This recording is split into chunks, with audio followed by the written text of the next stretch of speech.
जय हिंद दोस्तों, स्वागत है आपका सृष्टि आईएएस के इस यूट्यूब चैनल पे। मैं लवी कुमार वर्मा। हम अपनी श्रृंखला में आगे बढ़ेंगे। मध्य प्रदेश का भूगोल हम पढ़ रहे थे।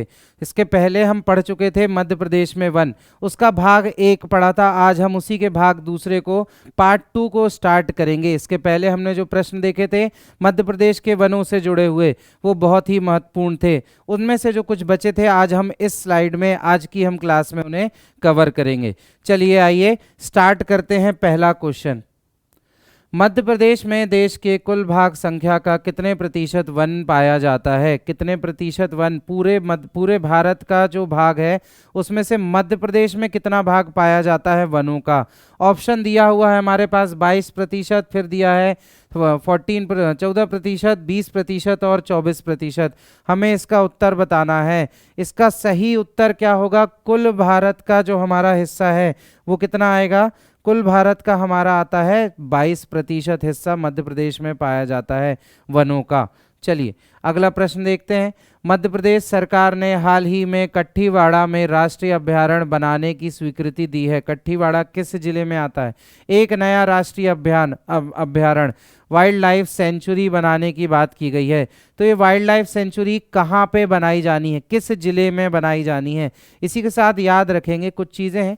अभी की अगर हम बात करें प्रेजेंट की, आज के डेट के हिसाब से देखें तो मध्य प्रदेश में कुल कितने हमारे पास में राष्ट्रीय अभयारण्य और नेशनल पार्क, राष्ट्रीय पार्क बने हुए हैं? तो अभी अगर हम बात करें नेशनल पार्क की तो टोटल कितने हैं? फिलहाल 12 हैं। टोटल कुल कितने राष्ट्रीय उद्यान बन चुके हैं हमारे मध्य प्रदेश में जंगलों के और जनजीवों के संरक्षण के लिए? टोटल 12 बन चुके हैं। सेंचुरी अभयारण्य की हम बात करें तो कितनी सेंचुरियां टोटल बनी हुई हैं? अभी हमारे पास में 24 सेंचुरी बन चुकी हैं। एक और बनाने के लिए प्रस्तावित किया है। कहाँ पे? काठियावाड़ में। तो प्रश्न पूछता है पीएससी में आपसे कि काठियावाड़ किस जिले में है? ऑप्शन आपको मिलेगा झाबुआ, खरगोन, होशंगाबाद, अलीराजपुर। अलीराजपुर ही हमारा आंसर आएगा। क्या आएगा? अलीराजपुर। जो एक नया अभयारण्य बनाने के लिए प्रस्तावित किया गया है वो मध्य प्रदेश के किस जिले में बनाया जाना है? अलीराजपुर में। चलिए अगला प्रश्न देखते हैं। मध्य प्रदेश के सतपुड़ा राष्ट्रीय उद्यान में किस पशु पक्षी के लिए प्रसिद्ध है? मध्य प्रदेश का जो हमारा सतपुड़ा राष्ट्रीय उद्यान है, कल हमने बात की थी, सतपुड़ा राष्ट्रीय उद्यान किस जिले में आ रहा था? होशंगाबाद में आ रहा था। कब आ रहा था? होशंगाबाद में। सतपुड़ा राष्ट्रीय उद्यान कहाँ आ रहा था? होशंगाबाद में। होशंगाबाद के जंगलों के बारे में एक और चीज के बारे में हमने बात की थी। यहाँ सर्वाधिक वन किस चीज के पाए जाते थे? सागौन के और साल के।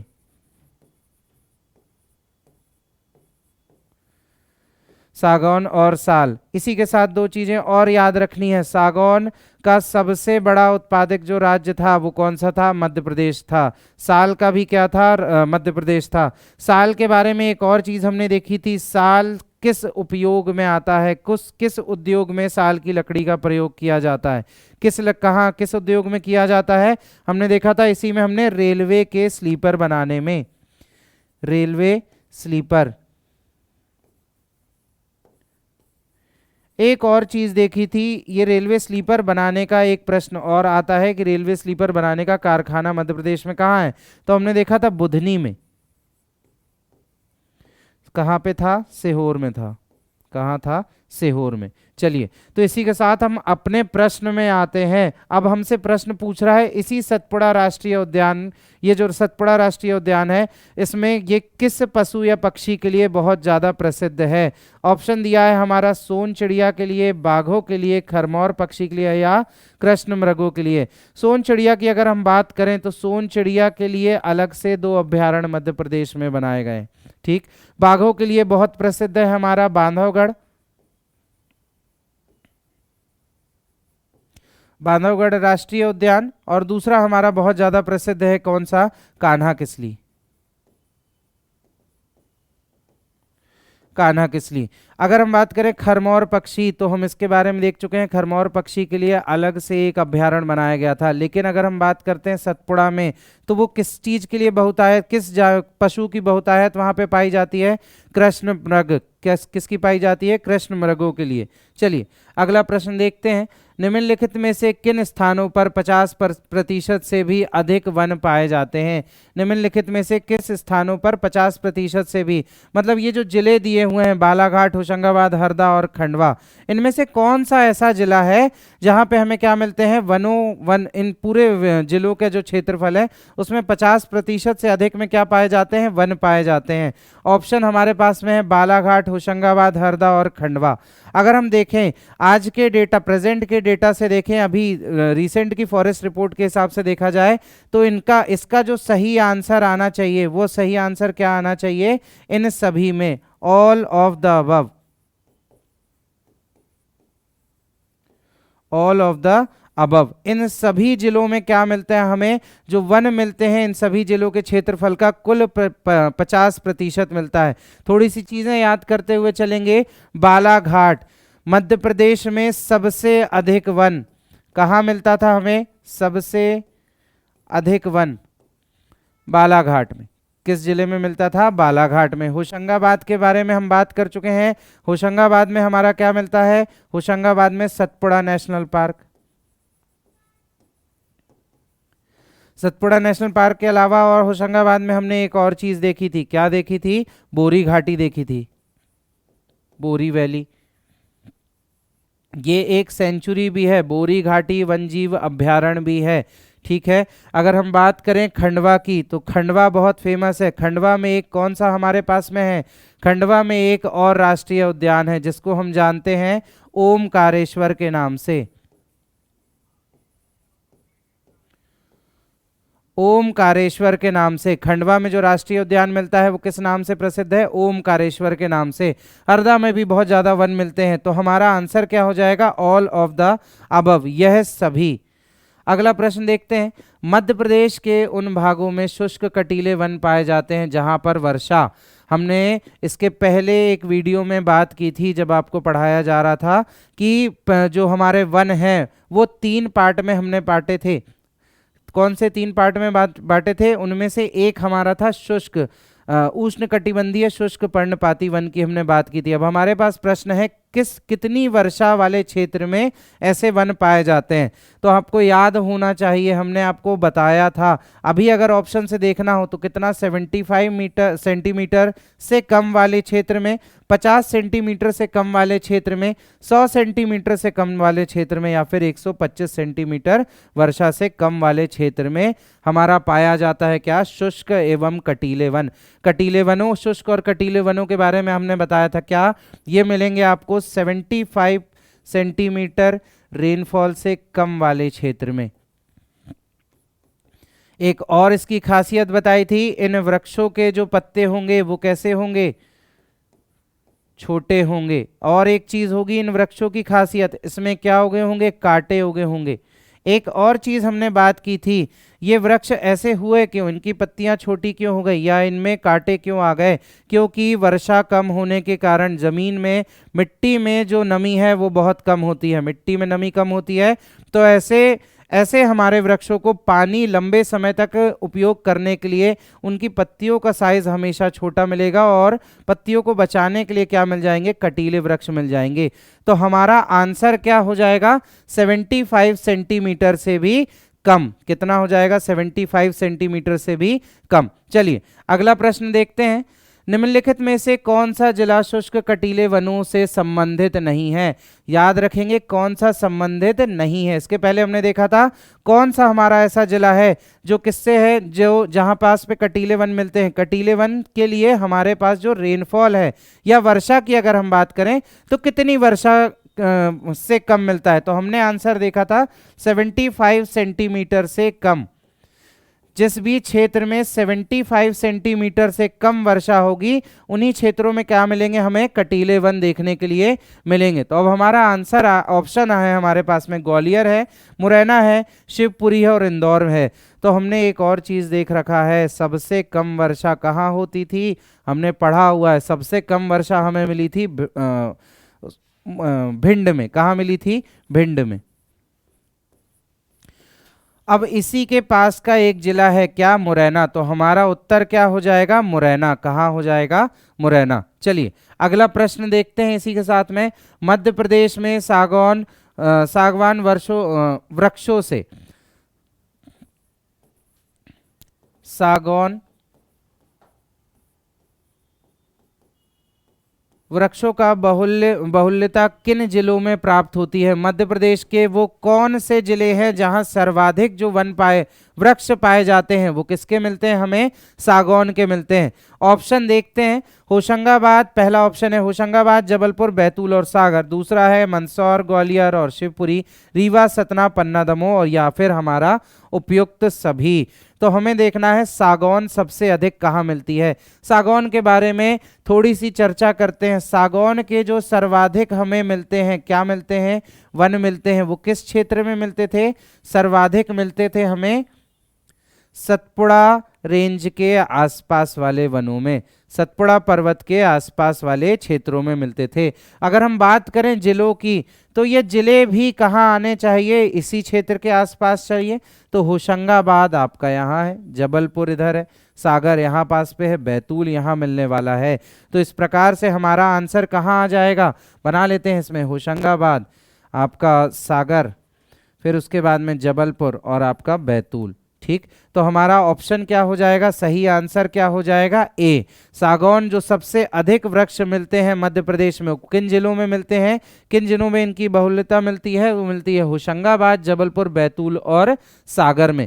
एक आंसर, एक और क्वेश्चन इसमें से याद करते हुए चलेंगे। हमने देखा था शिवपुरी में, शिवपुरी में हमने बात की थी। शिवपुरी में हमारा एक राष्ट्रीय उद्यान है, एक राष्ट्रीय उद्यान है। वो राष्ट्रीय उद्यान का नाम क्या था? उस राष्ट्रीय उद्यान का नाम था माधव, माधव नेशनल पार्क, माधव राष्ट्रीय उद्यान। इसी माधव राष्ट्रीय उद्यान से हमने एक और चीज याद रखनी है। माधव राष्ट्रीय उद्यान दो चीजों के लिए बहुत फेमस है, तीन चीजों के लिए बहुत ज्यादा फेमस है। पहला, सबसे ज्यादा जो जिस चीज के लिए फेमस है वो है जॉर्ज कासल, जॉर्ज कासल। दूसरा एक और चीज के लिए बहुत फेमस है, यहां से आगरा मुंबई, आगरा मुंबई NH3 होकर के गुजरता है। यहां से कौन सा एक नेशनल हाईवे होकर के गुजरता है? NH3 होकर के गुजरता है। तीसरी अगर हम बात करें तो यहाँ पे एक फेमस लेक है, कौन सी लेक है? सांख्य सागर झील। कौन सी एक फेमस लेक है? सांख्य सागर झील। कुछ चीजें और देखते चलते हैं। रीवा और सतना, सतना इसमें मुख्यतः फेमस है किसके लिए? अपने मुकुंदपुर के लिए। मुकुंदपुर, मुकुंदपुर किसके लिए बहुत ज्यादा फेमस है? व्हाइट टाइगर सफारी,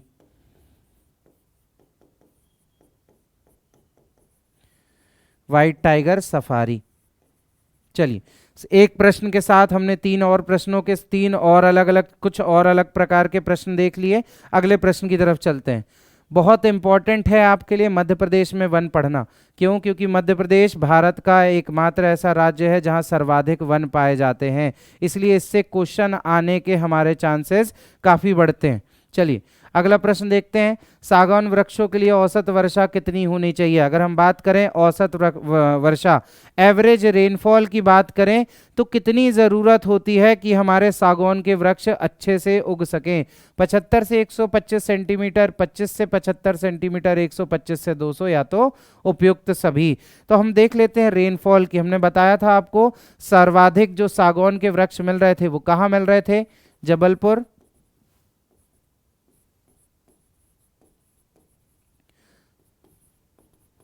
होशंगाबाद,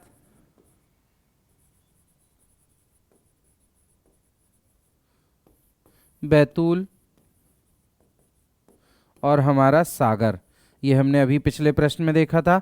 अगर इन सभी एरियो की आप देखें, वर्षा की बात करें, एवरेज रेनफॉल की बात करें, औसत वर्षा की बात करें, तो इन चारों जिलों की औसत वर्षा लगभग कितनी होती है? 75 से 125 सेंटीमीटर, 75 से 125 सेंटीमीटर के आसपास की हमारी वर्षा होती है।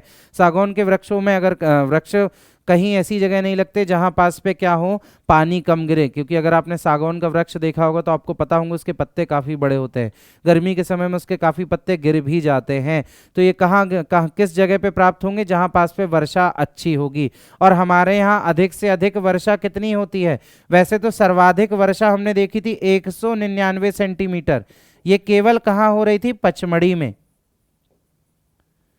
कहाँ हो रही थी, केवल पचमढ़ी में। लेकिन एवरेज अगर वर्षा की बात करें तो कितनी थी, पूरे मध्य प्रदेश की 112 सेंटीमीटर। किसकी थी ये, पूरे एमपी की थी।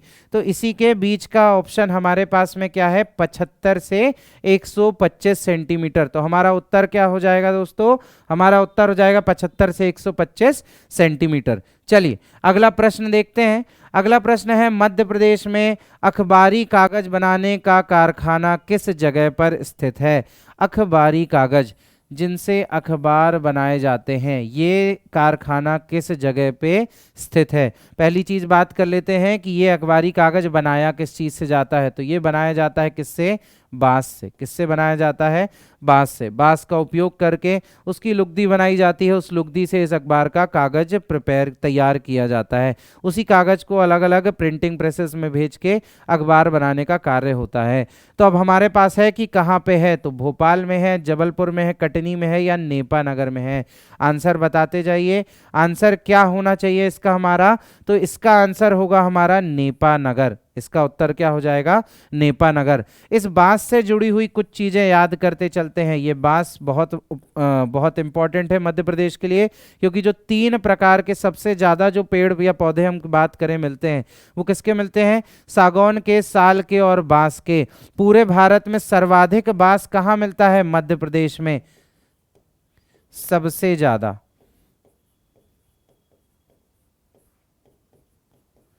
सबसे ज्यादा मध्य प्रदेश में मिलता है। दूसरी अगर हम बात करें तो बांस किस प्रजाति का है, ये पेड़ों में आता है, पौधे में आता है, घास में आता है, या तो इन 3 में से किस में से आता है। तो बांस जो है वो किसकी प्रजाति के अंतर्गत आता है, ये आता है घास में। किसमें आता है, घास में। एक और चीज इस बांस के साथ जोड़ के याद रखनी है, बांस का शोरूम।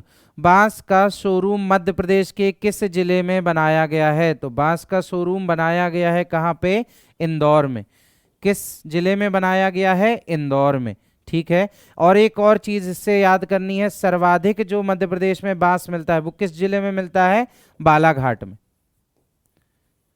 किस जिले में प्राप्त होगा, बालाघाट में प्राप्त होगा। चलिए अगला प्रश्न देखते हैं हम इसी के साथ में। बांस किस श्रेणी में आता है। अभी आपको बताया था कि बांस किस श्रेणी में आता है, पेड़ों में आता है, पौधों में आता है, घास में आता है, या तो बेलों की श्रेणी में आता है। बांस का आपने डिजाइन, बांस का आपने शेप देखा होगा, सीधा लंबा होता है, बीच में कुछ गांठें होती हैं, और ऊपर जाते जाते ये क्या है, पतला होता जाता है, पतला होता जाता है। ऐसी ही एक चीज हमने अपने घरों के आसपास देखी है, मैदानों में देखी है, घास भी ऐसी ही होती है। नीचे से थोड़ी सी मोटी होगी, ऊपर जाते जाते पतली होती जाएगी, और बीच में कुछ गठाने जैसी मिलती हैं। तो ये किस श्रेणी में आता है, ये आता है घास की श्रेणी में। ये घास की ही एक प्रजाति है। एक प्रकार का बांस जो है वो एक प्रकार का घास है। जिस प्रकार से घास एक जगह उगाए तो अपने आसपास उग जाती हैं और सारी, वैसे ही बांस भी है, अगर एक जगह लगा दिया जाए तो बांस भी हमेशा कैसे निकलता है, गुच्छों में ही उगता है। ठीक, बांस बांस किसकी प्रजाति में आ गया, हमारे घास की प्रजाति में आ गया। चलिए अगला प्रश्न देखते हैं। भिलावा किस वस्तु को बनाने में उपयोग किया जाता है। भिलावा एक बीज जैसा फल है, फल बीज जैसा है, उसी से फल भी निकलता है। प्रश्न आया है कि वो किस चीज में, किस वस्तु को बनाने में उपयोग आता है। पहला है रंगीन कागज बनाने में, लकड़ी के उद्योग में, माचिस तीली बनाने में, या फिर स्याही व पेंट बनाने में। भिलावा के बारे में कुछ चीजें याद रखेंगे, ये बहुत महत्वपूर्ण है, महत्वपूर्ण है। सर्वाधिक पाया जाता है उत्तराखंड में। सर्वाधिक कहाँ पाया जाता है, उत्तराखंड में। उसके अलावा और भी राज्यों में मिलता है, जैसे कि हमारे मध्य प्रदेश में मिलता है, छत्तीसगढ़ में भी मिलता है, कर्नाटक में भी मिलेगा,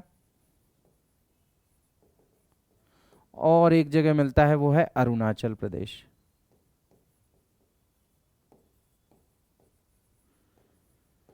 पुराने समय से इसका उपयोग किया जा रहा है, बहुत ही पुराने समय से, जब हमारे यहाँ केमिकल, अगर हम बात करें केमिकल पेंट नहीं बने थे, तब इसका प्रयोग किया जाता था। क्या बनाने में? स्याही व पेंट बनाने में। पुराने समय से, बहुत पुराने समय की बात कर रहे हैं, जब ये जो हमने आर्टिफिशियल आज पेंट बना लिया है, आर्टिफिशियल जो स्याही बना ली है, ये नहीं हुआ करते थे। तब किसका प्रयोग करते थे हम? भिलावा का। तो हमारा उत्तर क्या हो जाएगा? स्याही व पेंट बनाने में। क्या हो जाएगा? स्याही या पेंट बनाने में। एक और चीज इसके साथ रखेंगे, ये भिलावा एक औषधि की तरह भी काम करती है, इससे दवाई भी बनाई जाती है कुछ एक बीमारियों की। चलिए अगला प्रश्न देखते हैं, भिलावा से ही जुड़ा हुआ। भिलावा से स्याही व पेंट बनाने का प्रदेश का एकमात्र कारखाना, ध्यान रखना है, एकमात्र जो कारखाना है, एकमात्र कारखाना, वो कहाँ, किस जिले में स्थित है? मध्य प्रदेश के किस जिले में एकमात्र कारखाना स्थित है बनाया हुआ, किस, जहाँ पे क्या बनता है? भिलावा से स्याही बनाई जाती है। ऑप्शन सिवनी, होशंगाबाद, हरदा या छिंदवाड़ा। तो हमें याद रखना है, भिलावा से स्याही व पेंट बनाने का जो एकमात्र मध्य प्रदेश में कारखाना है वो किस जिले में है? तो वो है छिंदवाड़ा में। किस जिले में है? छिंदवाड़ा में। छिंदवाड़ा के साथ कुछ चीज़ें और याद कर लेते हैं।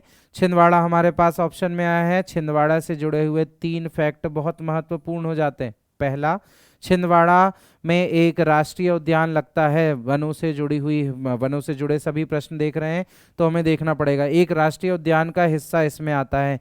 कौन सा है? पेंच। कौन सा राष्ट्रीय उद्यान है? पेंच राष्ट्रीय उद्यान, पेंच नेशनल पार्क। कहाँ आता है? छिंदवाड़ा में। अब पेंच जो है एक और जिले के साथ जुड़ के चलता है, कुछ हिस्सा इसका कहाँ आता है? सिवनी में आता है। कहाँ आता है? सिवनी में। छिंदवाड़ा में एक और चीज बहुत फेमस है, छिंदवाड़ा में एक जगह है पातालकोट।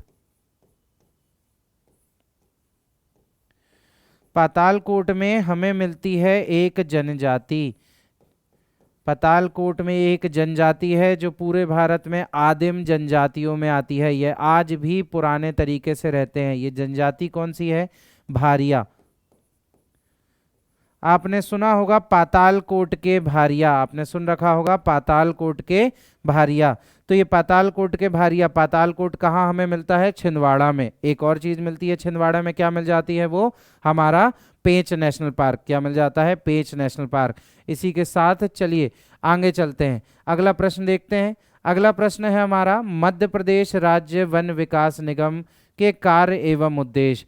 हमने इसकी डेट देखनी है, डेट देखनी है किसकी? मध्य प्रदेश राज्य विकास निगम की। इसके कार्य व उद्देश्य क्या हैं?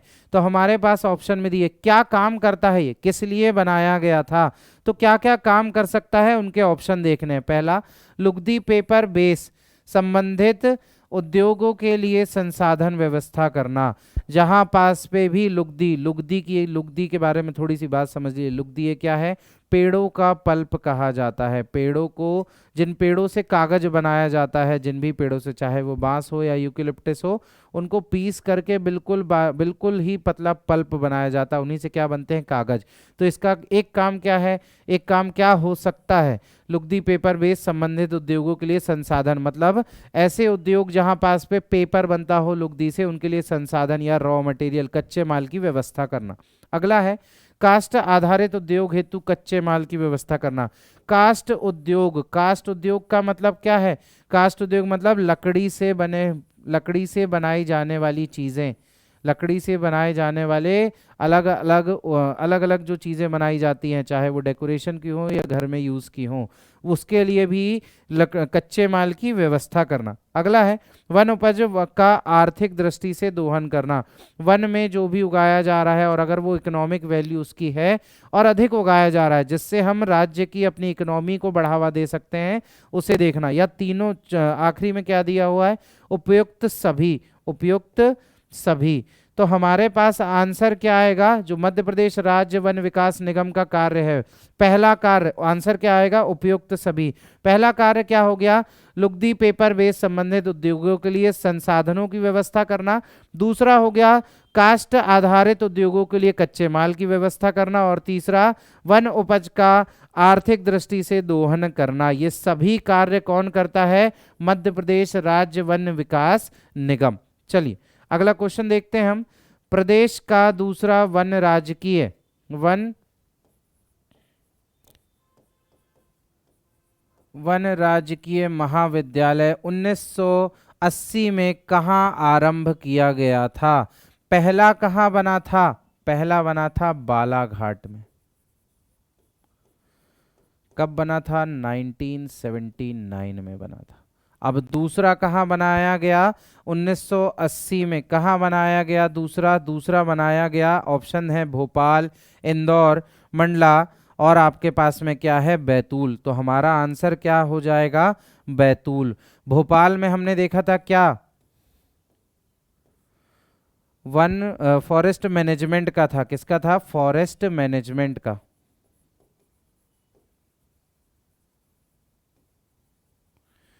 वन प्रबंधन।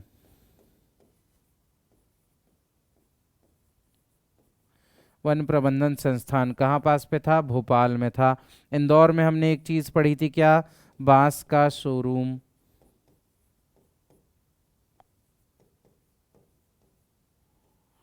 बांस का showroom.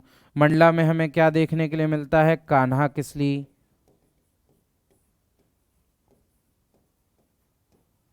Kanha Kisli national park. Betul में क्या है हमारा? मध्य प्रदेश का दूसरा वन राजकीय महाविद्यालय। चलिए अगला प्रश्न है, वनपालों एवं वनरक्षकों के को स्थानीय वन विद्यालयों में प्रशिक्षण दिया जाता है, यह इनमें से कहाँ नहीं है? वनपाल की अगर हम बात करें, फॉरेस्ट जो गार्ड हैं उनको प्रशिक्षण दिया जाता है। जितने फॉरेस्ट गार्ड हैं उनको प्रशिक्षण दिया जाता है, वो मध्य प्रदेश के किन जिलों में दिया जाता है?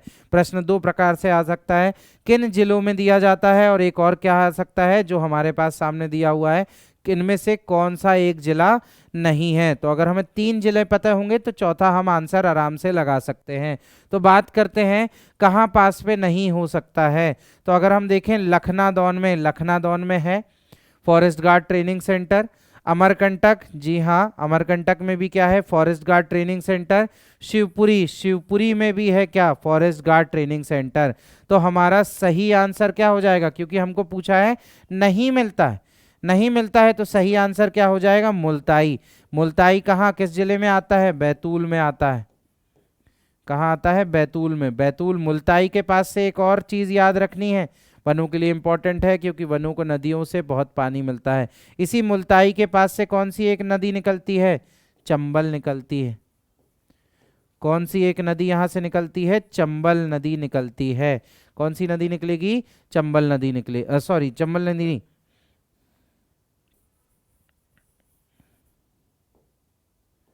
Tapti.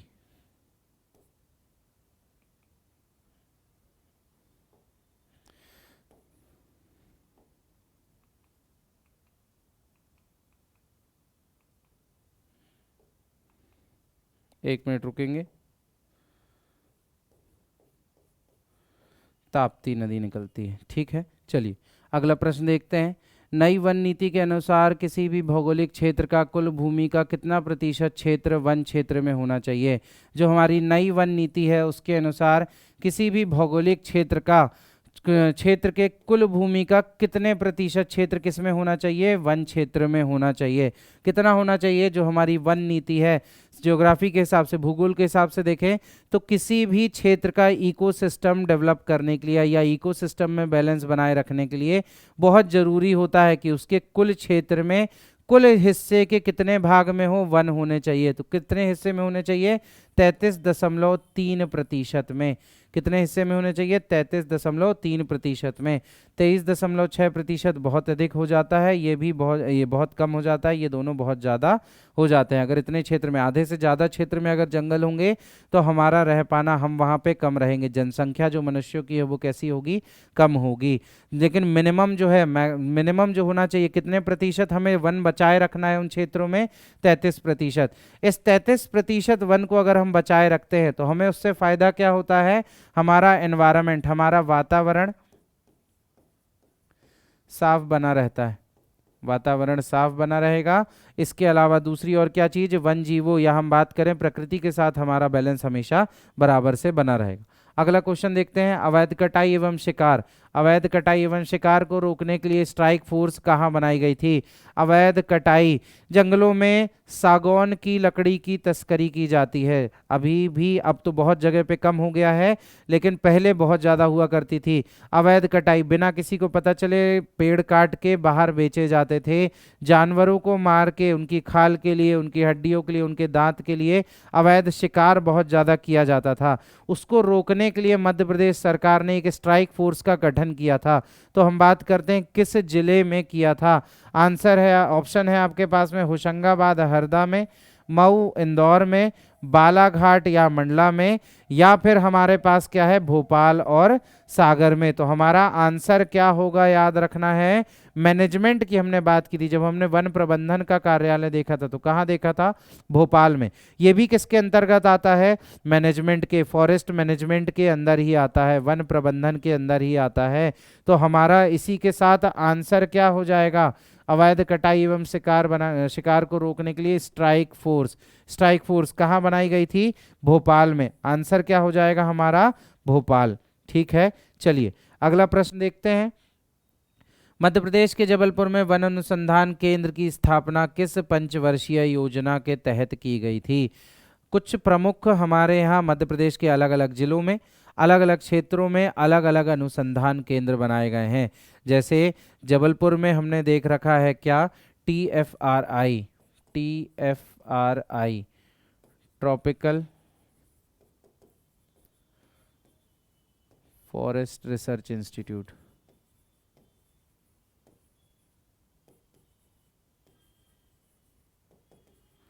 Tropical forest research institute, ये कहाँ है? इसका मेन हेड ऑफिस कहाँ था? इसका मेन जो सेंटर, रीजनल मेन जो सेंटर बना था वो कहाँ बना था? देहरादून में। देहरादून में। इसी का एक रीजनल सेंटर बनाया गया कहाँ पास पे? मध्य प्रदेश के जबलपुर में। अब प्रश्न आया है क्या, किस पंचवर्षीय योजना के अंतर्गत ये बनाने का हमने बात की थी? किस पंचवर्षीय योजना के अंतर्गत? प्रथम, चतुर्थ, द्वितीय या तृतीय? प्रथम अगर हम योजना की बात करें तो ये पूरी की पूरी किस पे आधारित थी? प्रथम जो हमारी पंचवर्षीय योजना थी वो पूरी की पूरी तरह किस पे थी? वो बनी गई थी हमारे कृषि को आगे बढ़ाने के लिए। क्यों? क्योंकि जब भारत आज़ाद हुआ था तब हमारे यहाँ एक फेमाइन का दौर आया था, भुखमरी का दौर आया था। उस समय पे हमारे यहाँ जो पूरा का पूरा सरकार का मेन जो ध्यान लगा हुआ था वो किस में लगा हुआ था कि किसी भी प्रकार से हम अपने देश की खाने की चीज़ों के लिए किसी और पे निर्भर ना रहें। दूसरा भी उसी के लिए किया गया। तीसरे में जब हम आए तो तीसरे में हमने डिसाइड किया जंगलों के बारे में। तो हमारा आंसर क्या आ जाएगा? तृतीय पंचवर्षीय योजना। आंसर क्या आ जाएगा? तृतीय पंचवर्षीय योजना। चलिए अगला प्रश्न देखें।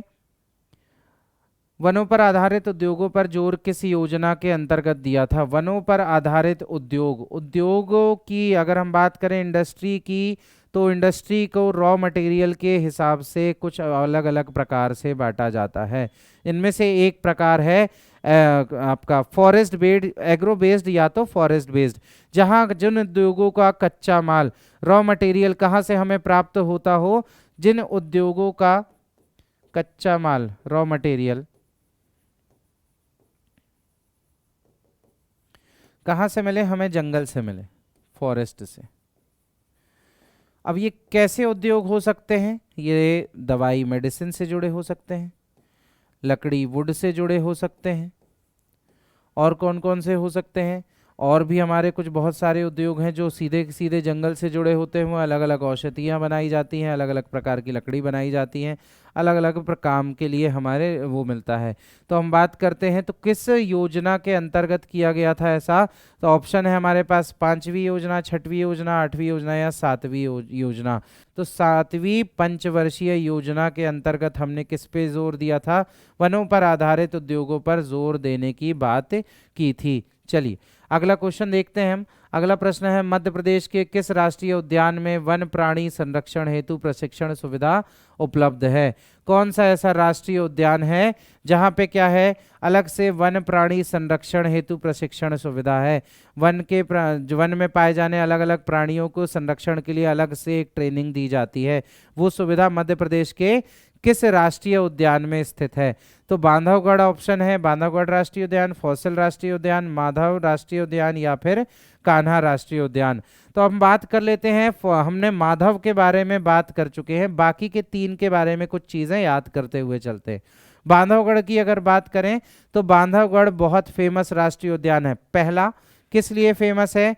क्योंकि यहाँ पे सबसे ज्यादा डेंसिटी मिलती है, सबसे ज्यादा घनत्व मिलता है। किसका मिलता है? टाइगर का। यहाँ औसतन हर 8 स्क्वायर किलोमीटर में क्या मिल जाता है? एक बाघ देखने के लिए हमें मिल जाता है। दूसरा, किस जिले में आता है? तो ये अब आता है उमरिया जिले के अंतर्गत। तीसरा, अगर हम इसी की बात करें तो ये क्या है, किसके लिए फेमस है? ये 32 पहाड़ियों से घिरा हुआ है। कितनी पहाड़ियों से? 32 पहाड़ियों से घिरा हुआ राष्ट्रीय उद्यान है। एक और चीज इसके लिए बहुत फेमस है, विष्णु जी की लेटी हुई प्रतिमा, जो फेमस है किस नाम से? शेषशैया के नाम से।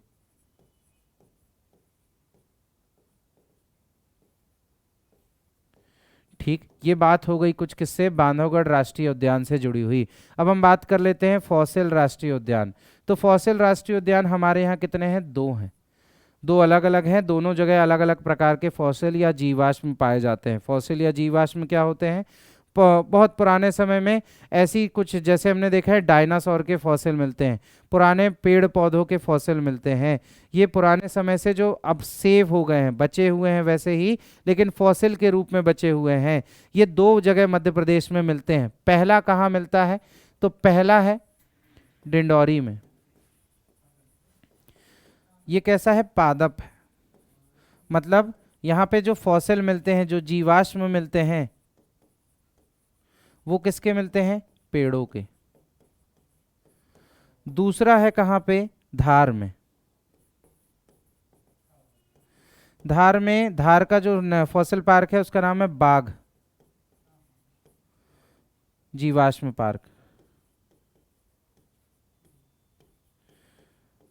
बाघ जीवाश्म पार्क। ठीक, अब हम इसकी बात कर लें, डिंडौरी वाला जो है ये मध्य प्रदेश का, एमपी का सबसे छोटा राष्ट्रीय उद्यान है। क्या है? सबसे छोटा राष्ट्रीय उद्यान है। बिल्कुल याद रखेंगे, सबसे छोटा राष्ट्रीय उद्यान कौन सा है? डिंडौरी का जीवाश्म पार्क। अगले की अगर हम बात करें तो अगले पे चलते हैं हम, कहाँ? कान्हा राष्ट्रीय उद्यान पे। कान्हा किसली किस जिले में आता है? कान्हा किसली की बात करें तो कान्हा किस जिले में आता है? मंडला। ठीक, इसके अलावा ये जो सबसे इंपॉर्टेंट है, इससे जुड़ा हुआ, ये मध्य प्रदेश का सबसे बड़ा राष्ट्रीय उद्यान है, सबसे बड़ा नेशनल पार्क, सबसे बड़ा राष्ट्रीय उद्यान है। कौन सा है हमारा? कान्हा किसली। ठीक, सबसे बड़ा है। सर्वाधिक जो बाघों की संख्या मिलती है वो कहाँ मिलती है? कान्हा में ही मिलती है। मैक्सिमम टाइगर किस राष्ट्रीय उद्यान में पाए जाते हैं? कान्हा किसली। तो अगर हम बात करें, अपने क्वेश्चन में आए, इन सभी चीजों को याद रखते हुए अपने क्वेश्चन की तरफ वापस लौटते हैं। क्वेश्चन में हमें दिया है वन प्राणी संरक्षण हेतु प्रशिक्षण की सुविधा कहाँ दी गई है? तो कहाँ दी होगी? अच्छा, इसी के साथ एक और चीज याद रखनी है, ये सबसे पहला भी है, फर्स्ट है, और इसी में सबसे पहले टाइगर प्रोजेक्ट भी स्टार्ट किया गया था। प्रोजेक्ट टाइगर बाघों के संरक्षण के लिए लेकर के आए थे। मध्य प्रदेश के जो सबसे पहला राष्ट्रीय उद्यान है जहां पे चालू किया गया, वो कौन सा था? हमारा कान्हा राष्ट्रीय उद्यान। तो हमारा आंसर क्या हो जाएगा? कान्हा राष्ट्रीय उद्यान। वन प्राणी संरक्षण हेतु प्रशिक्षण सुविधा किस जिले में, किस राष्ट्रीय उद्यान में हमारे दी जाती है? तो वो दी जाती है कान्हा राष्ट्रीय उद्यान में। चलिए अगला क्वेश्चन देखें। अगला क्वेश्चन है, मध्य प्रदेश में माधव राष्ट्रीय उद्यान किस जिले में स्थित है? माधव राष्ट्रीय उद्यान हम शुरुआत में ही इस वीडियो के बात कर चुके हैं। माधव राष्ट्रीय उद्यान कहाँ पास पे था? हमने देख रखा था शिवपुरी में। कहाँ पे देख रखा था? शिवपुरी में। पहला ऑप्शन ग्वालियर है, फिर शिवपुरी, फिर मुरैना, फिर शिवपुर। कहाँ पे था? ये शिवपुरी में था। फिर से याद कर लेते हैं, इंपॉर्टेंट है, इससे जुड़ा हुआ प्रश्न हर 1-2 साल में जरूर आता है। 4 ही इससे इंपॉर्टेंट प्रश्न बनते हैं। पहला तो क्या है? किस जिले में है? तो ये कहाँ है? शिवपुरी में है।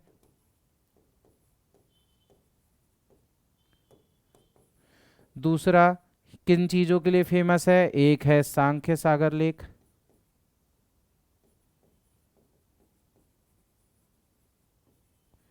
एक और चीज थी इसमें, वो क्या था? NH3 होकर के गुजरता था। एक और लास्ट हमने क्या देख रखा था? George castle. अंतिम कुछ दिनों की हम तैयारी कर रहे हैं, आने वाले कुछ दिनों में ही हमारा PSC प्री होने वाला है, उस हिसाब से ही आपको प्रश्न अभी बताए जा रहे हैं। उनमें से आप समझ सकते हैं, अगर इससे जुड़ा हुआ प्रश्न बार बार हमें अलग अलग प्रश्न मिल रहे हैं तो ये बहुत इंपॉर्टेंट हो जाता है, बहुत ज़्यादा महत्वपूर्ण हो जाता है, इसके आने की संभावना बहुत ज़्यादा है, इसलिए हम इनको रिपीट करते हुए चल रहे हैं। ये चीज़ हम भूल नहीं सकते। माधव राष्ट्रीय उद्यान कहाँ पास पे है? शिवपुरी में है। चलिए अगला क्वेश्चन देखते हैं। मध्य प्रदेश के किस राष्ट्रीय उद्यान में आगरा मुंबई हाईवे NH3 होकर के गुजरता है? तो अब भी हमने देखा किस राष्ट्रीय उद्यान से होकर के गुजरता है? माधव नेशनल पार्क से होकर के गुजरता है, माधव राष्ट्रीय उद्यान से होकर के गुजरता है। ये दोनों के बारे में हम थोड़ी सी बात कर लेते हैं, कान्हा और बांधवगढ़। कान्हा किसली और बांधवगढ़ को कनेक्ट करने के लिए एक फॉरेस्ट कॉरिडोर बनाया जा रहा है, फॉरेस्ट कॉरिडोर बनाया जा रहा है, एक जंगल वन गलियारा बनाया जा रहा है, जंगल के बीच से गलियारा बनाया जा रहा है, जहाँ से फॉरेस्ट आपके कान्हा किसली से डायरेक्ट सी छोटा सा ऐसे पगडंडियों जैसा रास्ता है, जहाँ से जानवरों को आना जाना हो सके और हमारे लिए भी आसान हो सके। ठीक, तो वो किसके बीच में बनाया जा रहा है? कान्हा और बांधवगढ़। अगला प्रश्न देखते हैं, माधव राष्ट्रीय उद्यान का क्षेत्रफल कितना है? तो माधव राष्ट्रीय उद्यान का क्षेत्रफल कितना है? इसके पहले हम 3 क्वेश्चन ऑलरेडी इस नेशनल पार्क से देख चुके हैं। किस जिले में है, कौन सा हाईवे गुजरता है, कौन सा लेक है, कौन सा कासल है, एक और है इसका क्षेत्रफल। तो क्षेत्रफल के आंसर क्या हो जाएंगे? ऑप्शन दिए हुए हैं 420 वर्ग किलोमीटर, 280 वर्ग किलोमीटर, 118 वर्ग किलोमीटर या तो 337 वर्ग किलोमीटर। तो ये कितना है इसका क्षेत्रफल? ये है कुल फैला हुआ है 337 वर्ग किलोमीटर में फैला हुआ है। चलिए अगला क्वेश्चन है, मध्य प्रदेश में हालो घाटी एवं बंजर घाटी किस राष्ट्रीय उद्यान में स्थित है? 2 घाटियां बहुत फेमस है, हालो घाटी और बंजर घाटी, किस राष्ट्रीय उद्यान में स्थित है? घाटियां हैं, बहुत घने जंगल हैं, बहुत सारे वन जीव यहाँ पे अलग से पाए जाते हैं, कुछ एक प्रजातियों का यहाँ पे संरक्षण भी उसमें किया जाता है। तो ये किस जगह पे, किस राष्ट्रीय उद्यान में है? बांधव राष्ट्रीय उद्यान में है, बांधवगढ़ राष्ट्रीय उद्यान में है, फॉसिल राष्ट्रीय उद्यान में मिलते हैं, या तो कान्हा किसली राष्ट्रीय उद्यान में मिलते हैं। कान्हा किसली, आंसर क्या हो जाएगा हमारा? कान्हा किसली। कान्हा किसली के साथ में पुराने जो फैक्ट है उनको याद करते हुए चलना है। सबसे बड़ा है, ठीक, सबसे बड़ा है, सबसे पहला टाइगर प्रोजेक्ट भी यहीं स्टार्ट हुआ था। चलिए अगला क्वेश्चन देखते हैं, 32 पहाड़ियों से घिरा हुआ कौन सा राष्ट्रीय उद्यान है? 32 पहाड़ियों से घिरा हुआ कौन सा राष्ट्रीय उद्यान है जो मध्य प्रदेश में मिलता है? अभी कुछ समय पहले ही हमने बात की थी, किसके बारे में बात की थी? जब हम बाकी के नेशनल पार्क्स के बारे में ध्यान से बात कर रहे थे, तब हमने एक उद्यान देखा था, राष्ट्रीय उद्यान देखा था। कौन सा उद्यान देखा था? बांधवगढ़ राष्ट्रीय उद्यान। बांधवगढ़ राष्ट्रीय उद्यान कितनी पहाड़ियों से घिरा है? 32 पहाड़ियों से घिरा हुआ है। कितनी पहाड़ियों से घिरा हुआ है? 32 पहाड़ियों से घिरा हुआ है।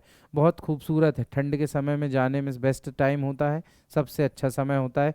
32 पहाड़ियों, चारों तरफ पहाड़ियों से घिरा हुआ है। सर्वाधिक यहाँ पास पे मिलते हैं क्या? यहाँ पास पे बाघों का सबसे अधिक घनत्व, सबसे अधिक घनत्व,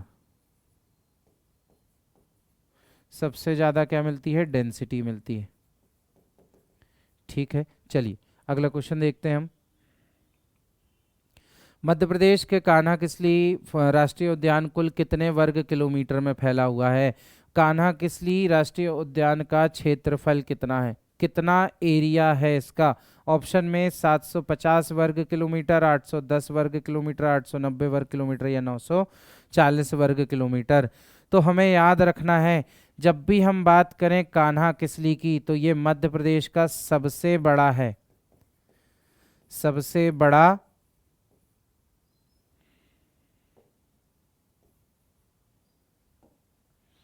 सबसे बड़ा राष्ट्रीय उद्यान है, सबसे बड़ा राष्ट्रीय उद्यान है। राष्ट्रीय उद्यान है। सबसे बड़ा है तो कितना क्षेत्रफल होगा इसका, सबसे बड़ा है तो कितना क्षेत्रफल हमें याद रखना है, 940 वर्ग किलोमीटर में फैला हुआ है। कितने क्षेत्रफल में, 940 वर्ग किलोमीटर। इसी के साथ कुछ और चीज़ें इससे जुड़ी हुई याद करते हुए चलते हैं दोबारा से। यहाँ पे जो बहुतायत में सबसे ज़्यादा जो जानवर पाया जाता था वो कौन सा पाया जाता था, कृष्णमृग। ठीक। दूसरा हमने देखा सबसे बड़ा, जिले की बात करें तो क्या है, मंडला। जिले की बात करें तो क्या है, मंडला। यहीं से एक फॉरेस्ट कॉरिडोर बनाया जा रहा है, फॉरेस्ट जंगल गलियारा, फॉरेस्ट कॉरिडोर। किस राष्ट्रीय उद्यान तक जाएगा, तो ये जाएगा हमारा बांधवगढ़ तक।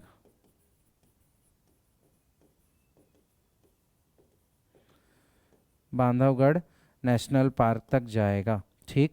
हमारे लिए बहुत इंपॉर्टेंट है जब हम बात करें कान्हा किसली की, इन्हें याद करते हुए चलना है। चलिए, कान्हा किसली के बारे में हम एक और चीज़, बहुत इंपॉर्टेंट फैक्ट भूल गए, बिल्कुल हमें याद रखना है। ये एक और चीज़ के लिए बहुत ज़्यादा फेमस है। किसके लिए फेमस है, चलिए देखते हैं, उसके बारे में बात करेंगे। कान्हा किसली में अगर देखा जाए तो सबसे अधिक जो है, मैक्सिमम जो टाइगर है, सबसे ज़्यादा संख्या में जो टाइगर हैं वो कहाँ पाए जाते हैं, कान्हा किसली में ही पाए जाते हैं। चलिए अगला क्वेश्चन है, मध्य प्रदेश के किस राष्ट्रीय उद्यान में प्रति 8 वर्ग किलोमीटर पर एक बाघ पाया जाता है। हर 8 किलोमीटर का क्षेत्रफल अगर आप पार कर जाएं तो आपको क्या मिल जाएगा, एक टाइगर, एक टाइगर मिल जाता है, एक बाघ जरूर मिल जाता है। जब छोटे क्षेत्र में ज़्यादा संख्या होती है तब हम उसे कहते हैं घनत्व। छोटे से क्षेत्र में ज़्यादा चीज़ें हो जाएं, ज़्यादा संख्या में कुछ चीज़ें हो जाएं तो वो हो जाएंगी क्या, घनत्व। ऐसा ही हमारे यहाँ का एक राष्ट्रीय उद्यान है। क्या है उस राष्ट्रीय उद्यान का नाम, वो हमें बताना है। ठीक। अब उस क्षेत्र, उसका क्षेत्रफल ज़्यादा, बहुत ज़्यादा नहीं है, सबसे बड़े में नहीं आता, लेकिन वहाँ पे टाइगर, बाघों की संख्या बहुत ज़्यादा है, बहुत ज़्यादा पाए जाते हैं, जिससे उनका घनत्व बढ़ गया है। तो ऑलमोस्ट हर 8 किलोमीटर में एक बाघ रह रहा है उस जगह पे, डेंसिटी सबसे ज़्यादा है। तो वो कौन सा है, माधव है, कान्हा किसली है, बांधवगढ़ है, या जीवाश्म है। तो एक आंसर हमारा क्या हो जाएगा, Bandhavgarh national park. Bandhavgarh national park में सर्वाधिक मैक्सिमम डेंसिटी मिलती है, मैक्सिमम डेंसिटी मिलती है किसकी, हमारे टाइगर्स की। कितने देर में, कितने दूर में मिल जाते हैं, हर 8 किलोमीटर, हर 8 स्क्वायर किलोमीटर दूर पे एक बाघ मिल जाता है। ठीक। चलिए अगला क्वेश्चन देखते हैं, पन्ना राष्ट्रीय उद्यान किस नदी के किनारे स्थित है। पन्ना राष्ट्रीय उद्यान किस नदी के किनारे है, सोन नदी के किनारे, टोन्स, कुवारी या फिर केन। तो हम बात करते हैं पन्ना के पास से जो नदी गुजरती है, पन्ना राष्ट्रीय उद्यान के पास से जो नदी गुजरती है वो कौन सी है, केन नदी। पन्ना राष्ट्रीय उद्यान बहुत फेमस है। पन्ना राष्ट्रीय उद्यान के बारे में तो कुछ चीज़ें देख लें। एक, पहला, यहाँ पे रेप्टाइल पार्क, रेप्टाइल पार्क मतलब सांप और रेंगने वाले जीवों, रेंगने वाले जीवों का संरक्षण के लिए बहुत फेमस है। दूसरा अगर हम बात करें तो ये कहाँ, इसी के पास में एक मिलता है हमारा बायोस्फीयर, पन्ना बायोस्फीयर। कौन सा है वो, पन्ना बायोस्फीयर। पन्ना बायोस्फीयर है। बायोस्फीयर की बात कर लें तो बायोस्फीयर बहुत इंपॉर्टेंट हो जाते हैं। बायोस्फीयर की अगर हम बात करें तो राष्ट्रीय उद्यान आपने देखे बहुत बड़े क्षेत्र में मिलेंगे, सेंचुरियाँ थोड़ी छोटे क्षेत्र होते हैं। बायोस्फीयर कौन सा क्षेत्र है, बायोस्फीयर ऐसा क्षेत्र है जहाँ पास पे छोटे से स्थान पे विभिन्न विभिन्न प्रजातियों के पेड़ पौधे व जानवर पाए जाएंगे। कीड़ों से लेकर के बड़े बड़े पेड़ पौधे बहुत छोटे से स्थान पे। जब हमारे इकोसिस्टम में बहुत छोटी सी जगह पे, छोटे से एरिया में ही ऐसा होता है, पानी की मात्रा भरपूर हो, मिट्टी बहुत उपजाऊ है और वातावरण बहुत अच्छा हो, तो ऐसे स्थान पे क्या बन जाते हैं, समय के साथ में नेचुरली क्या बन जाते हैं, बायोस्फीयर बन जाते हैं। बायोस्फीयर, ऐसा ही एक बायोस्फीयर हमारे पन्ना राष्ट्रीय उद्यान के पास में है, जिसे हम बोलते हैं पन्ना बायोस्फीयर के नाम से फेमस है। अब ये कब बनाया गया था, इससे जुड़ा एक क्वेश्चन आता है कि पन्ना बायोस्फीयर कब बना था। पन्ना बायोस्फीयर कब बना था? तो हमें डेट याद रखनी है, 2011। कब बना था ये? 2011। इसके अलावा बायोस्फीयर की जब बात आई है तो मध्य प्रदेश के पूरे बायोस्फीयर से जुड़े हुए क्वेश्चन भी यहीं पे देख लेते हैं। पहला क्वेश्चन जो बनता है, तो मध्य प्रदेश में अभी तक कुल कितने स्थानों को बायोस्फीयर के रूप में चिन्हित किया गया है? जैव विविधता क्षेत्र के रूप में चिन्हित किया गया है। तो ऐसे कितने क्षेत्र है? 3 क्षेत्र हैं। कितना स्थान है? 3 स्थान है जिनको जैव विविधता क्षेत्र के रूप में चिन्हित किया गया है। पहले की हम बात करें, सबसे पहला जो बना, एक दूसरा बना और तीसरा भी बना। ये तीसरा तो हमारा पन्ना बायोस्फीयर ही है। पहले की बात करें, सबसे पहला जो बना वो कौन सा बना? पचमढ़ी।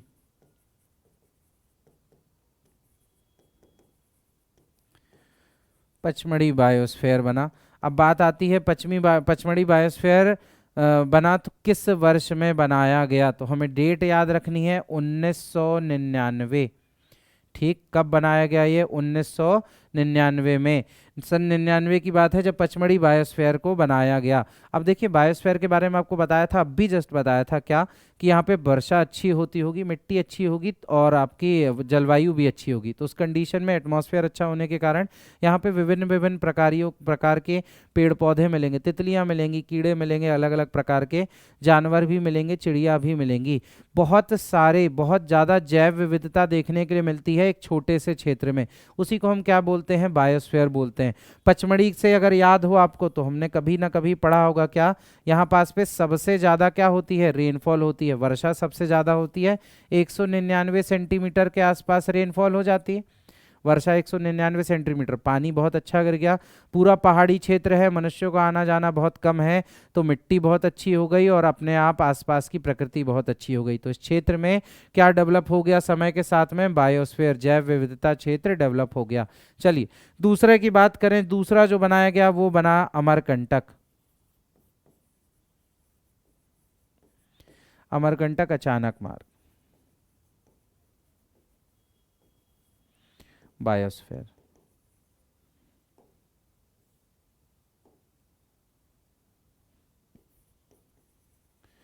अमरकंटक बायोस्फीयर, अमरकंटक अचानक मार्ग बायोस्फीयर किस वर्ष बनाया गया? बेटा 2005 में बनाया गया। किस वर्ष में इसको घोषित किया गया? 2005 में। सेम सिचुएशन हमें अमरकंटक में भी देखने के लिए मिलती है और दोनों ही सतपुड़ा श्रेणी में आते हैं। ये सतपुड़ा के मैकल श्रेणी में आता है और ये हमारा किस में आता है? आपके मैकल रेंज में आता है। कहाँ पे आता है? मैकल क्षेत्र में आता है। ठीक, यहाँ पास पे भी वर्षा अधिक होती है, सेम यहाँ पे भी बायोस्फीयर है। तीसरा ऐसा बायोस्फीयर कहाँ पे बनाया गया है? तो तीसरे से जुड़ा भी हमने नाम लिया था, क्या था? पन्ना बायोस्फीयर।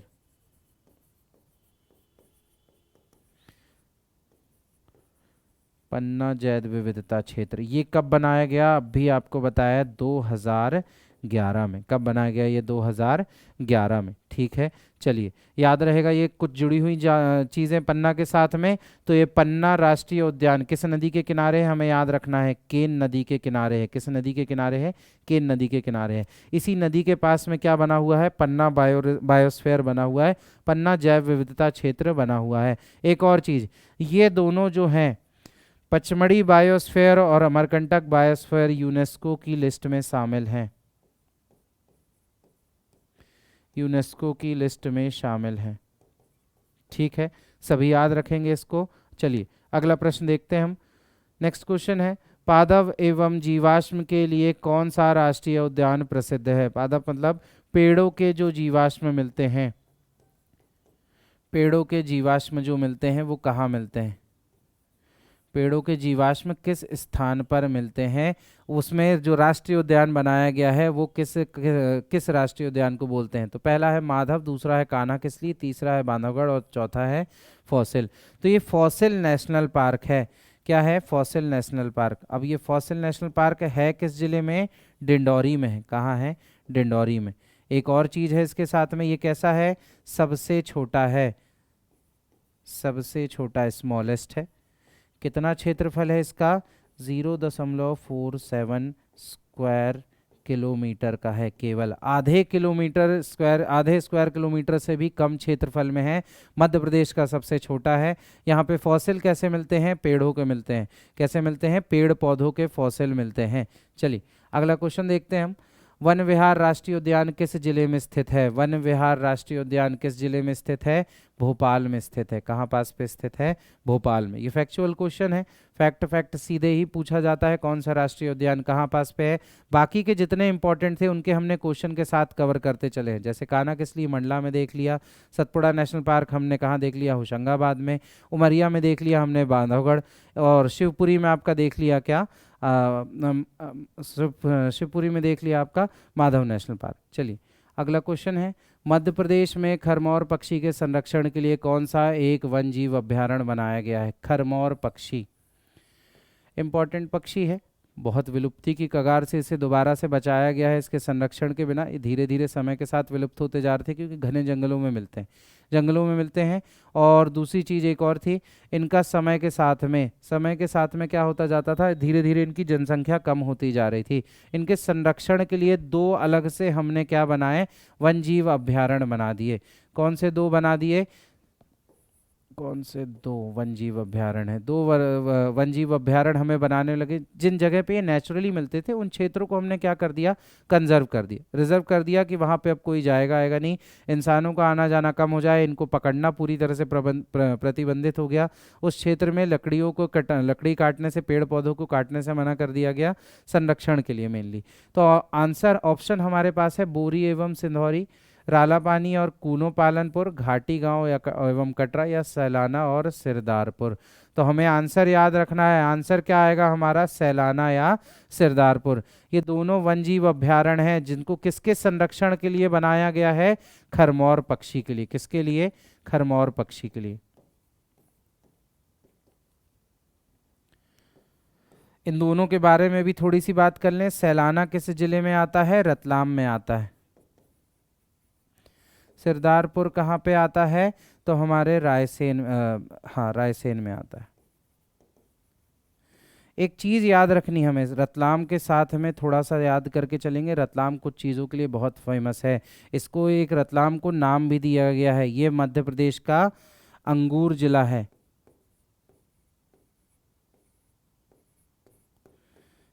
इसे मध्य प्रदेश का कौन सा जिला घोषित किया गया है? अंगूर जिला घोषित किया गया है। चलिए, सोन चिड़िया के संरक्षण हेतु मध्य प्रदेश में कौन सा अभ्यारण्य बनाया गया है? सोन चिड़िया के संरक्षण के लिए भी हमारे यहाँ कोई एक दो वो बनाए गए हैं, दो संरक्षण करने के लिए वन जीव अभ्यारण्य बनाए गए हैं। तो वो कौन से बनाए गए हैं? ऑप्शन है बोरी व सेंधारी, रातापानी व कूनो पालकूनो, और दूसरा है रानी लक्ष्मीबाई, या तो लास्ट में है हमारा करेरा और घाटी गांव। हमारा सही उत्तर क्या हो जाएगा? करेरा व घाटी गांव। सही उत्तर क्या आ जाएगा? करेरा व घाटी गांव। अब बात कर लेते हैं ये करेरा और घाटी गांव कहाँ पास पे है। तो याद रखेंगे, करेरा जो वनजीव अभ्यारण्य बनाया गया है वो कहाँ, किस जिले में है? शिवपुरी में है। कहाँ पास पे है? शिवपुरी में। किस जिले में मिलता है? शिवपुरी में। बात की जाए घाटी गांव की, तो घाटी गांव कहाँ पास पे मिलता है? ग्वालियर में। किस जगह में, किस जिले में, किस जिले के अंतर्गत आता है? ग्वालियर जिले के अंतर्गत आता है। चलिए अगला प्रश्न है, मध्य प्रदेश में घड़ियाल एवं जल जीवों के संरक्षण के लिए निम्नलिखित में से कौन सा अभ्यारण्य उन्हें संरक्षण प्रदान करता है? घड़ियालों के लिए मध्य प्रदेश में इंडियन घड़ियाल मिलते हैं, एलिगेटर मिलते हैं। दो प्रकार के होते हैं, दो आपने देखे होंगे, एक आपने मगरमच्छ नाम सुना होगा, एक घड़ियाल नाम सुना होगा। मगरमच्छ का अगर दोनों के बीच में डिफरेंस बताया जाए, दोनों ही डायनासोर काल के हैं, दोनों ही इतने समय से सरवाइव करके आज तक हम मौजूद हैं। तो मगरमच्छ जो होता है उसका साइज़ बड़ा होता है, उसका मुंह के साइज़ भी, चौड़ाई ज़्यादा होती है। वहीं अगर हम घड़ियाल की बात करें तो उसका मुंह लंबाई में ज़्यादा होता है, उसका जो जबड़ा है वो लंबाई में ज़्यादा होगा और चौड़ाई में कम होता है। ठीक, ये ऐसे जीव हैं जो पानी के नीचे भी रह सकते हैं, पानी के बाहर भी रह सकते हैं। तो ये इनके संरक्षण के लिए बहुत ज़्यादा ज़रूरी था, क्योंकि पहले इनका बहुत ज़्यादा शिकार किया गया, इनकी चमड़ी के लिए बहुत ज़्यादा शिकार किया गया, इनके दांतों के लिए बहुत ज़्यादा शिकार किया गया, जिनके कारण इनकी संख्या बहुत ज़्यादा कम हो गई। संख्या समय के साथ कम होती गई, तो उसके संरक्षण के लिए हमने एक क्षेत्र, दो क्षेत्र क्या किए, धीरे धीरे करके संरक्षण के लिए इनके बना दिए। तो बात करते हैं कौन से होंगे, केन व सोन, रातापानी व पेच, नौरादेही या पचमढ़ी, या तो राला मंडल या बगदरी। तो हमें याद रखना है कहाँ पे, ये राला मंडल और बगदरी। ठीक, चलिए अगला प्रश्न देखते हैं। नौरादेही व अभ्यारण्य किस जिले में स्थित है? फैक्चुअल क्वेश्चन है। नौरादेही वन्यजीव अभ्यारण्य किस जिले में मिलता है? किस जिले में मिलता है, हमें याद रखना है, सागर जिले में। किस जिले में मिलेगा ये? सागर जिले में। ठीक है, चलिए अगला प्रश्न देखते हैं। मध्य प्रदेश के इंदौर में स्थित अभ्यारण्य का नाम क्या है? मध्य प्रदेश के इंदौर में, इंदौर जिले में एक वन्यजीव अभ्यारण्य है, उसका नाम क्या है? तो उसका नाम क्या रखा है? उसका नाम इन्होंने रखा है राला मंडल। ये सबसे छोटा भी है, सबसे छोटा अभ्यारण्य, सबसे छोटा अभ्यारण्य। चलिए अगला क्वेश्चन है, मध्य प्रदेश का सर्वाधिक छोटा वन्यजीव अभ्यारण्य, तो हमारा क्या आ जाएगा, कहाँ पास पे है? इंदौर में है। अगला प्रश्न है, मध्य प्रदेश के किस राष्ट्रीय उद्यान में रेप्टाइल पार्क स्थित है? कहाँ पास पे रेप्टाइल पार्क स्थित है? कहाँ पे रेप्टाइल पार्क बनाया है? जहाँ सांप व रेंगने वाले जंतु पाए जाते हैं। मध्य प्रदेश का ऐसा कौन सा राष्ट्रीय उद्यान है जहाँ पे सांप मिलते हैं और रेंगने वाले जीव मिलते हैं अलग अलग प्रकार के, चाहे वो गोह की बात करें, बड़ी छिपकलियों की बात करें, सांप की बात करें। ठीक, तो इनमें से कौन सा ऐसा राष्ट्रीय उद्यान है? जी ऑप्शन में हमारे पास जीवाश्म है, कान्हा है, वन विहार है और पन्ना है। तो हमें याद रखना है रेप्टाइल पार्क या रेंगने वाले जीवों के लिए जो पार्क बहुत ज़्यादा प्रसिद्ध है वो कौन सा है? पन्ना है। पन्ना के साथ हमें चीज़ें याद रखनी है जो अभी हमने बात की थी। क्या था? पन्ना में एक बायोस्फीयर भी है, पन्ना बायोस्फीयर, जैव विविधता केंद्र।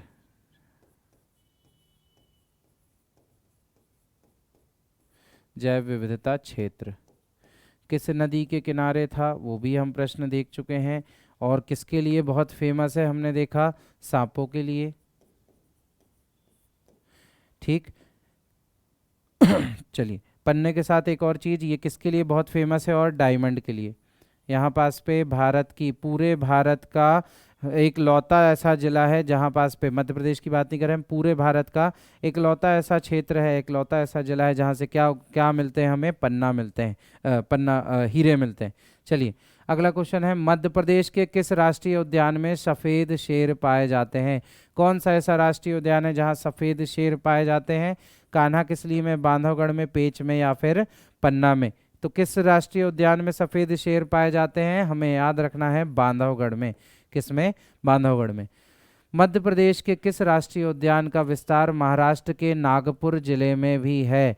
ऐसा कौन सा राष्ट्रीय उद्यान हमारे मध्य प्रदेश में है जिसका विस्तार कहाँ पास पे है? राष्ट्रीय उद्यान आपके महाराष्ट्र में भी है। तो एक हमारा राष्ट्रीय उद्यान है जो 2 जिलों को मध्य प्रदेश के कवर करता है, 2 जिलों के क्षेत्रों में आता है, और साथ ही साथ कहाँ आता है? हमारे महाराष्ट्र के हिस्से में भी आता है। वो कौन सा है हमारा, उसके बारे में हमें बताना है। तो ऑप्शन है बांधवगढ़, फॉसिल, कान्हा किसली या फिर पेंच। तो हमें याद रखना है कौन सा राष्ट्रीय उद्यान है, वो पेंच राष्ट्रीय उद्यान है। पेंच नेशनल पार्क है जो 2 जिलों में, कौन से 2 जिले इसके साथ में आते हैं? एक आता है सिवनी और दूसरा आता है छिंदवाड़ा। राज्य कौन सा है? 2 राज्य हैं, एक है मध्य प्रदेश और दूसरा क्या है? महाराष्ट्र।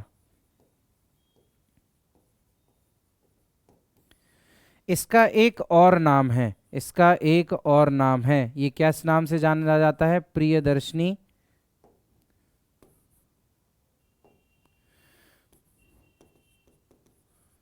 प्रियदर्शनी नेशनल पार्क, प्रियदर्शनी वन्यजीव नेशनल पार्क। ठीक है, याद रखेंगे। चलिए अगला क्वेश्चन देखते हैं। ब्रैडली प्रजाति का बारहसिंघा को कब राजकीय पशु घोषित किया गया था? हमारे यहाँ जो बारहसिंघा पाए जाते हैं उनमें से एक बारहसिंघा ऐसा है जो ब्रैडली प्रजाति का है। पूरे भारत में केवल दो जगह ही देखने के लिए मिलता है, एक हमारे मध्य प्रदेश में मिलता है और दूसरा भारत के मणिपुर में देखने के लिए मिलता है। अब क्योंकि इतना दुर्लभ है इसलिए मध्य प्रदेश सरकार ने इसे अपना राजकीय पशु घोषित किया गया था। प्रश्न आया है हमारे पास में, किस तारीख को, किस ईयर में, किस डेट में घोषित किया गया था? ऑप्शन है 1 नवंबर 1 नवंबर 1981, 1 नवंबर 1956, 1 नवंबर 1949 और 1 नवंबर 1991। तो हमने देखना है किस वर्ष किया गया था। 1 नवंबर 1981 को इसे घोषित किया गया था। क्या घोषित किया गया था? राजकीय पशु। अब एक और इससे प्रश्न आता है कि ये कहाँ मिलता है? ब्रैडली प्रजाति का जो हमारा बारहसिंगा है वो मध्य प्रदेश के किस राष्ट्रीय उद्यान में मिलता है? तो किस राष्ट्रीय उद्यान में मिलता है? कान्हा किसली में। इसके अलावा ये और कहाँ मिलता है भारत में? तो ये मिलता है मणिपुर में। किस जगह पाया जाता है? मणिपुर में पाया जाता है। चलिए अगला प्रश्न है, मध्य प्रदेश का राजकीय पक्षी कौन सा है? तो राजकीय पक्षी हमने घोषित किया था किसको? दूधराज को। इसके दो नाम और पूछे, एक नाम और दो नाम और पूछे जाते हैं। अलग अलग तीन नाम से हम इनको जानते हैं। तीन नाम कौन से हैं? पहला इसे इंग्लिश में बोला जाता है पैराडाइज फ्लाई कैचर।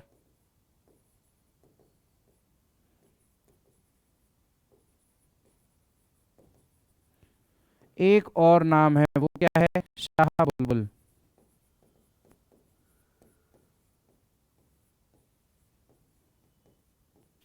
शाह बुलबुल किस नाम से जाना जाता है? शाह बुलबुल के नाम से जाना जाता है। एक और प्रश्न इससे बनता है, ये राजकीय पक्षी जो है किस वर्षगांठ में, हमारे मध्य प्रदेश स्थापना दिवस के किस वर्षगांठ में इसको घोषित किया गया था? तो हम याद रखेंगे किस वर्ष में?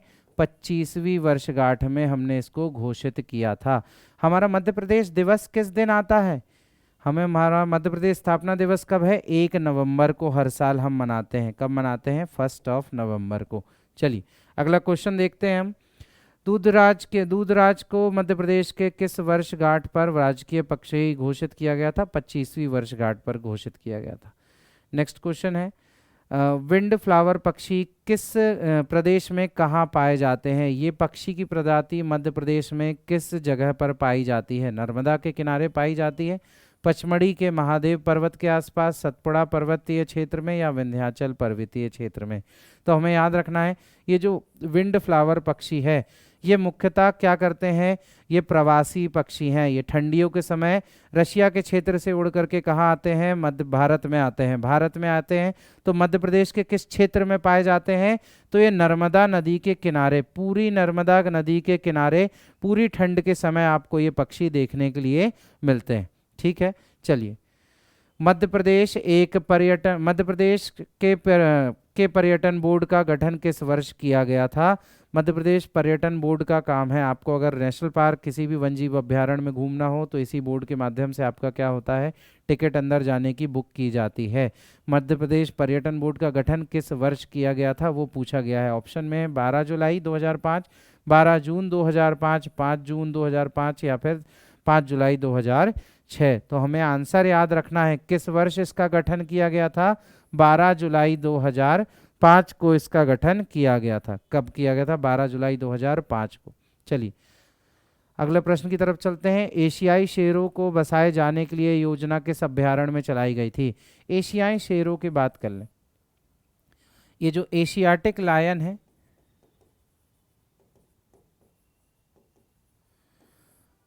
एशियाटिक लायन पूरे भारत में केवल एक, पूरे भारत की हम बात कर रहे हैं, पूरे भारत में सिर्फ एक जगह मिलता है। किस राष्ट्रीय उद्यान में मिलता है? तो ये मिलता है हमें गुजरात के गिर नेशनल पार्क में। गिर नेशनल पार्क में। भारत में कहीं और की जलवायु इनके लिए सूटेबल ही नहीं मानी जाती। ठीक। लेकिन समय के साथ में जैसे जैसे गुजरात बढ़ता जा रहा है, गिर नेशनल पार्क में अब इनकी संख्या इतनी, पहले बहुत ज़्यादा कम हो गई थी, लेकिन समय के साथ इनको संरक्षण प्रदान किया गया। संरक्षण मिलने के कारण इनकी संख्या दिन ब दिन बढ़ती जा रही है। तो आपको न्यूज़ में खबरें देखने के लिए मिलती है, गुजरात के क्षेत्र में शहरों के अंदर कहीं ना कहीं कभी ना कभी क्या घूमते हुए दिख जाते हैं, शेर दिख जाते हैं। तो अब संख्या ज़्यादा हो गई तो हम इन्हें दोबारा मार तो सकते नहीं हैं, और मारना भी नहीं है, क्योंकि हमने इनको दोबारा इनकी जनसंख्या बढ़ाने के लिए ही इनको संरक्षण दिया था। तो अब हम इन्हें दूसरी जगह स्थानांतरित कर रहे हैं, इन्हें ट्रांसफ़र कर रहे हैं। तो ऐसा मिलता जुलता एक क्षेत्र मध्य प्रदेश में है, ऐसा एक अभ्यारण्य हमारे मध्य प्रदेश में है। अब उस अभ्यारण्य को बना दिया गया है, राष्ट्रीय उद्यान में कन्वर्ट कर दिया गया है।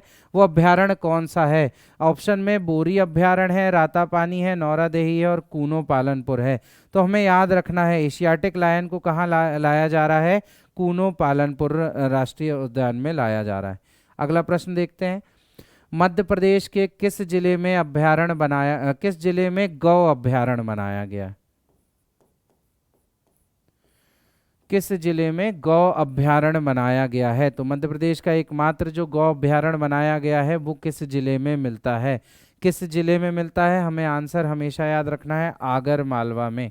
ठीक है, कहाँ पे बनाया गया है गौ अभ्यारण्य?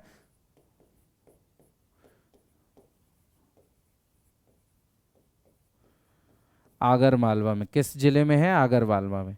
अगला प्रश्न है, मध्य प्रदेश का बाघ जीवाश्म राष्ट्रीय उद्यान किस जिले में स्थित है?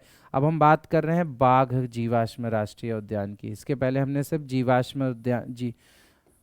जीवाश्म राष्ट्रीय उद्यान की बात की थी। तो वो कहाँ पे था हमारा? डिंडौरी में था। किस जिले में था? डिंडौरी में था। डिंडौरी में था। यहाँ पास पे किसके मिलते थे? पेड़ पौधों के जीवाश्म मिलते थे। पेड़ पौधों के जीवाश्म मिलते थे। अब जब हम इसकी बात कर रहे हैं तो ये किस जिले में मिलता है? तो हमें याद रखना है धार जिले में मिलता है। किस जिले में मिलता है? धार जिले में मिलता है। यहाँ पे जीवाश्म किसके मिलते हैं? डायनासोर टाइम के, डायनासोर के समय के जीवाश्म फॉसिल प्राप्त होते हैं। ठीक, याद रखेंगे। टोटल हमारे यहाँ कितने फॉसिल पार्क हैं? 2 हैं। कितने फॉसिल पार्क हैं? 2 फॉसिल पार्क हैं, नेशनल पार्क।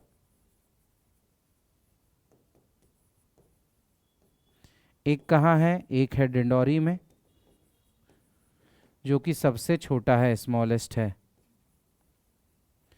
दूसरा कौन सा है? दूसरा है हमारा धार में। ठीक है, इंपॉर्टेंट क्वेश्चन है, ध्यान में रखते हुए आगे चलते हैं। मध्य प्रदेश का पहला ISO 9001-2008 अवार्ड पाने वाला राष्ट्रीय उद्यान कौन सा है? तो कौन सा है? वन विहार राष्ट्रीय उद्यान भोपाल को पहला अवार्ड मिला था, ISO 9001-2008 का अवार्ड। मध्य प्रदेश में का प्रथम तितली पार्क, मध्य प्रदेश का जो प्रथम तितली पार्क है वो किस जिले में बनाने की घोषणा की गई थी? मध्य प्रदेश का जो प्रथम तितली पार्क, छोटा सा ऐसा क्षेत्र जहां पास पे विभिन्न विभिन्न प्रकार की तितलियों की प्रजातियां एक साथ रहती हों या वो नेचुरली वहां पे बढ़ सकें। ठीक, तो उसका ऑप्शन हमारे पास में है रायसेन है, रीवा है, राजगढ़ है और जबलपुर है। हमें याद रखना है तितली पार्क की जब हम बात करें तो तितली पार्क कहाँ पे बनाया जा रहा है? जबलपुर में। जबलपुर में एक स्थान है डुमना, जबलपुर में एक स्थान है डुमना, उस डुमना में तितली पार्क बनाने की घोषणा की गई है। चलिए, इसी के साथ हमारे आज के टोटल 50 प्रश्न खत्म होते हैं। हम उम्मीद करते हैं जितने प्रश्न हमने आज डिस्कस किए हैं, जितने प्रश्नों के बारे में आज हमने बात की है, वह सभी आपके एग्ज़ाम के पॉइंट ऑफ व्यू से आपने बहुत अच्छे से पढ़े होंगे और ये सभी प्रश्न आपके लिए बहुत इंपॉर्टेंट भी हैं। इन्हीं प्रश्नों में से प्रश्न देखने के लिए मिलेंगे कहाँ पे? हमारे PSC के प्री में। चलिए, अगली क्लास में दोबारा आपसे मिलेंगे। जय हिंद, जय भारत।